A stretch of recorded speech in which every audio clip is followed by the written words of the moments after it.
What's up, fam? Uncle Paw here. I got another good one for you. We doing some pork out on the pit. That's all coming up next. Uncle Paw's Kitchen.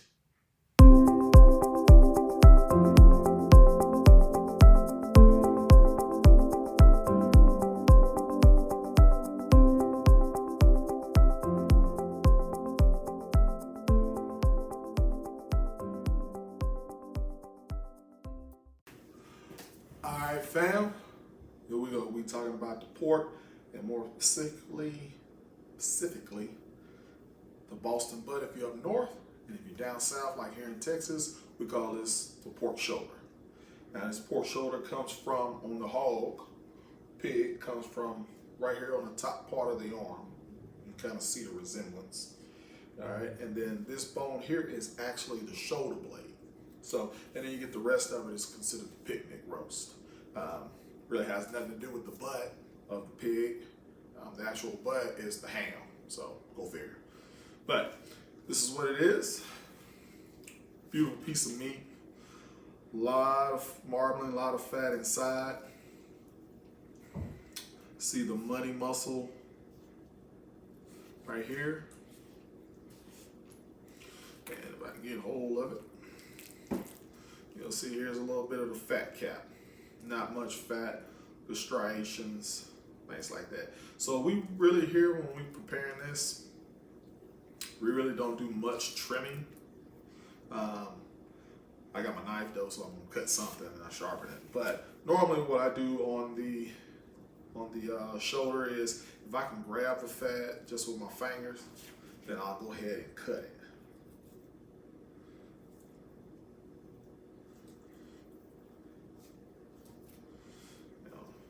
If I can grab it, I'll cut it. That's just any loose fat, that fat is flavor. So I'm pretty flavorful. Alright, and then back here you got a little something from the processing. Got a little bit of the fat and some collagen, just a little bit of that, just trim that off, not much. Like I said, if I can pick it up, if I can grab it, I'll cut it. If I can't, I'll leave it. All right, now, that's good. Now that blade bone, we'll talk about that a little later, but we call that, on this side, you'll see even more, we call that the internal thermometer. If you've been to barbecue shows or contests or even in the backyard, there's a little bit more. Or to advance, you see when they say, pull that bone out, it came out clean. Well, that's what they're talking about. So as we're cooking, we get to a certain point when we get ready to take it off, we'll be able to lift that bone up easily. And some of the meat may still be attached. We're gonna wrap it. And at the end, we'll be able to pull that bone clean out. All right, so, now there is a few things different here in Texas that I do here in the kitchen that's different than most people in the region is I actually inject my pork butt. Reason being, I like to add the flavor. You go to competitions, they inject because they get that perfect bite. Well, I inject it because I'm trying to get that perfect bite all over. It adds flavor, adds moisture. It just makes it for a very good piece of meat to eat. So our injection, it consists of water, apple juice, white wine vinegar, and a liquid pork base. And that's pretty much what we inject with. Now, when we do cook it, we're going to shred it. I probably will take off the money muscle and cube that up just to get a good slice. Now this is an 8-pounder.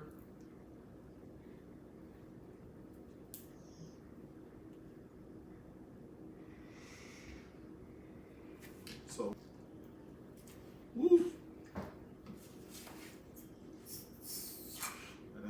should have went with the grain.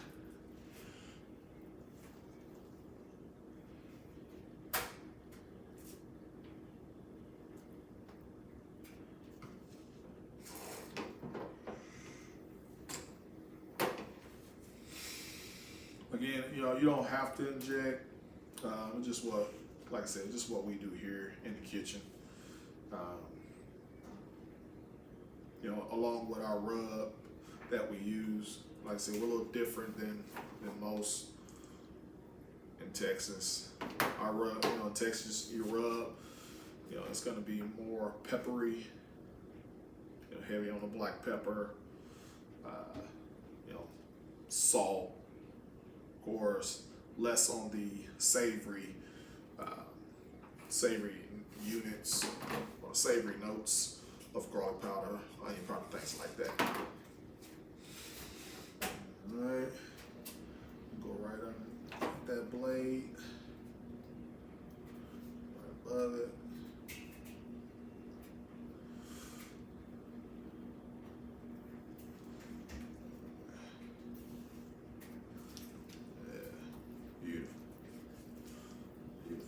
Now when injection rubs out on mine, because I'll use that as the binder, as well as I like to add a little olive oil. You know, sometimes you'll see me use spicy brown mustard. Need that, and then I'm also going to season the fat side as well. Now, sometimes on the fat side, you'll see some, they'll score it, you know, one way, do it, and then put that rub in there, and it'll help break down that fat cap. I do that if the fat cap is real thick. Instead of cutting it off, you know, taking about a 1/4 inch off, I just score it, and then that way it'll help break it down a little bit better. All right, let's put our rub. Like I said, again, our rub is a little different. It's got some brown sugar in here, paprika, dry mustard, onion powder, garlic powder, cayenne pepper, salt, black pepper, celery salt, and then what makes ours a little bit different is we have powdered butter.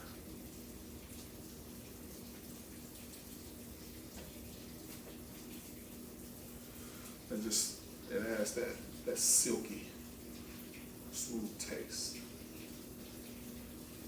And then of course, if you know, fan of Uncle Pawpaw, you know we use celery salt a lot in all our rubs. And some of our regular seasonings as well. Alright. Get on the sides.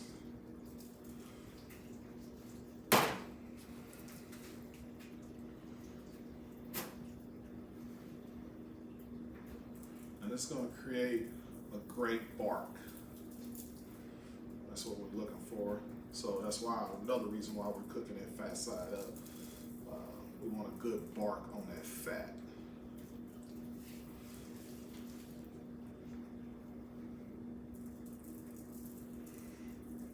We don't really go over heavily with the rub, with the injection of the pork base. Still gonna have that good pork flavor. That's what we really want to do. That's what a lot of things we do here is we just create seasonings, test them out, to just complement the meat that we're cooking. That's all we really want to do.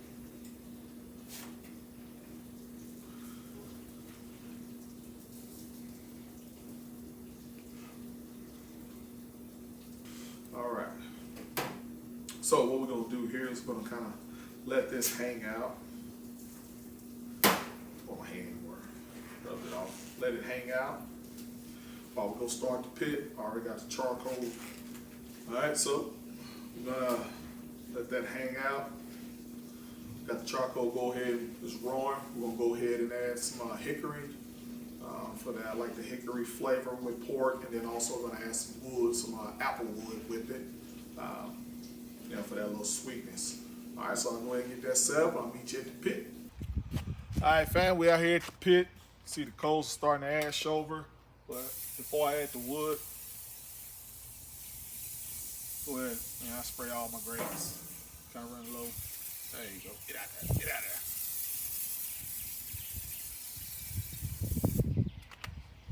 there. Kind of spray my grapes. Make sure they oiled up. Won't stick. Let's go ahead and put on some of this wood.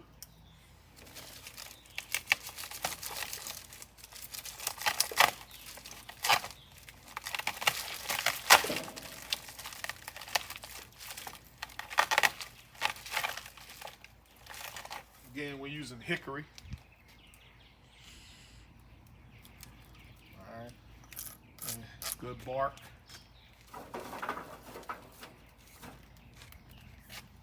And apple.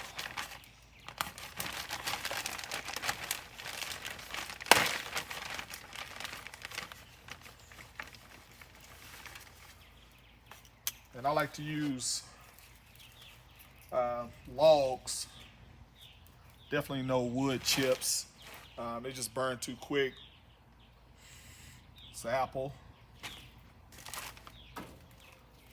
Put a few of those in there. Go ahead, close that up. Close up big box. I'm gonna turn my damper to about 1/4 inch. And then it'll run it, it'll get up to 275, 280. That's where we'll kind of run it.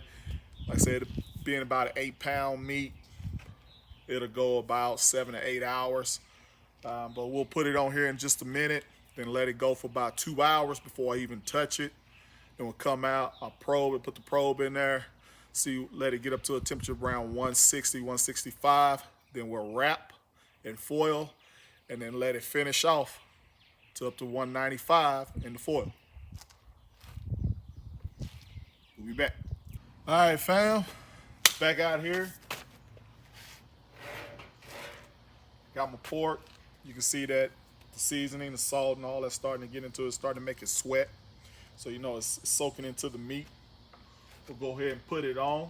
Temp raising it, sitting at 285. All right. So we're gonna put it in, fat side up.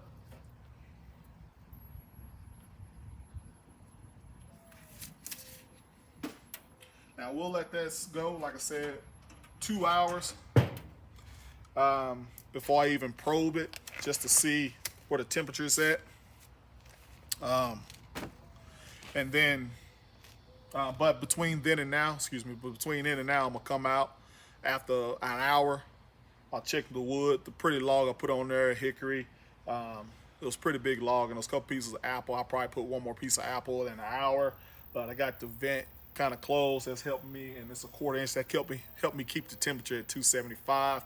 As it starts to die down, I can just open up the vent and then maybe open up the damper just a little bit, and that will help keep my temperature where I need it to be. You can put a water pan in there if you want, but because we injected it, we don't really need a water pan. So we're gonna go without the water pan.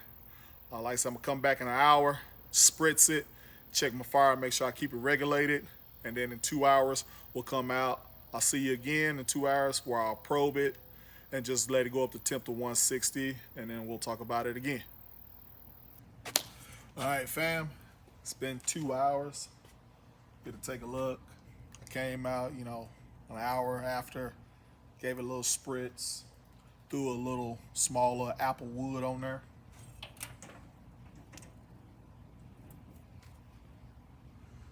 Looking gorgeous, looking gorgeous. So dude, just get a little spritz.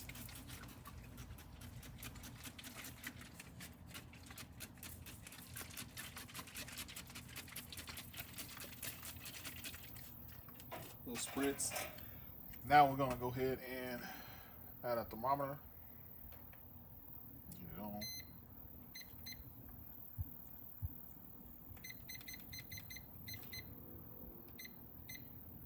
And we'll get it at 160.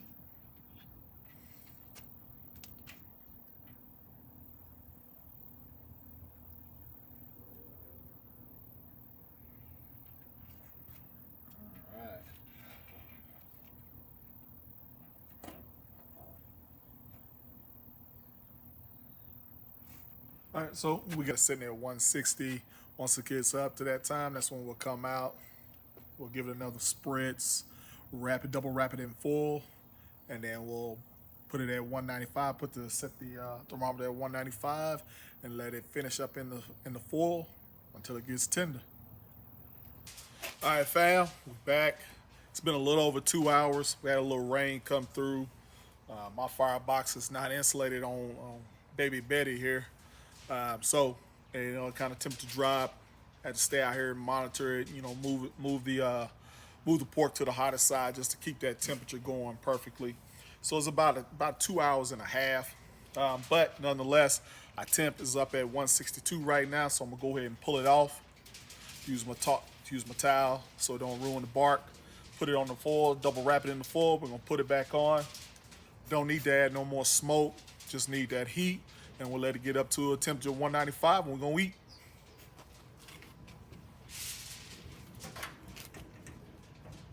That beautiful bark, double wrap. Left the probe still in it. Double foil, 2 sheets, put it in the middle, fold it over, fold over. Just rolled up the sides. Put the probe in it. Set my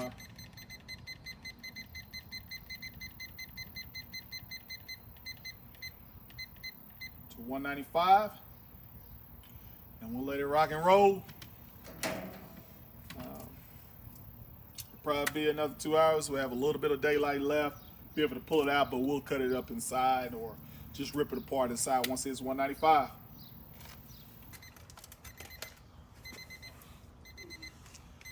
So, all right, fam. You can hear buzzer going off. We'll go ahead and stop that. And we'll go ahead and get it in the pan. Don't want to lose any juice right now, so I'm gonna leave that in there. Go ahead and get it in the pan.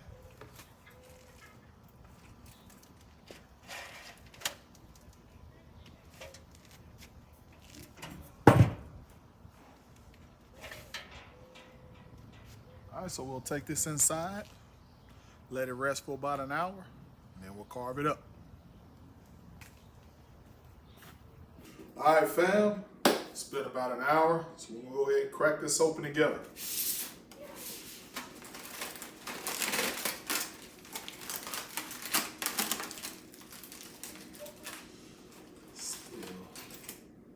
Still warm. All right, remember I said there is a internal thermometer. It's that bone right here.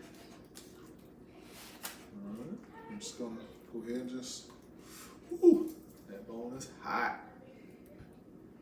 Go ahead and pull that out. There it goes, clean.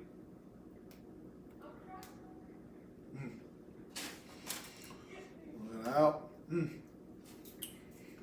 Right, just take some tongs and just get in there. Just break it up.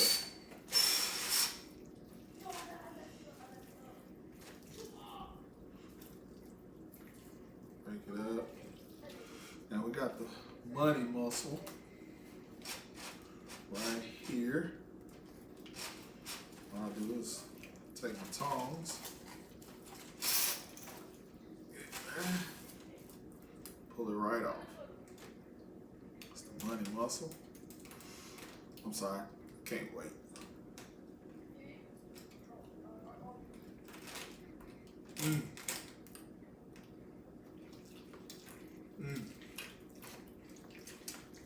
Oh man, that's good. Just get in there and just break it up. And then that's where you make your pulled pork from right there. You can add some sauce, choose to, but you got the au jus, the juices inside the pan. You can just really just dip it in there, put it on top of a toasted bun, and go to town on it. But good bark flavor. Oh man, very good, very good.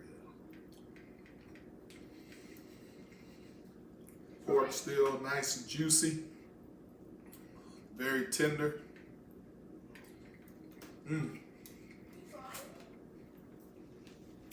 Well, there you have it, fam. Boston butt for up north, the pork shoulder for down here south. You know, we injected it this morning. We didn't choose to do injection, or you don't have to, but ours consists of water, apple juice, white wine vinegar, and some liquid pork base. Put our rub on there. Rub consists of brown sugar, paprika, dry mustard, onion powder, garlic powder, cayenne pepper, salt, black pepper, celery salt, and that powdered butter. Put it out there. We smoked it with some hickory, apple wood. Let it smoke around 275, 295, about 4.5 hours. We did have a little rain that cooled the grill down a little bit, so we had to deal with that. But once it hit the temperature 160, we wrapped it, put the probe in it. We had the probe in and wrapped it, and let it go up to 195.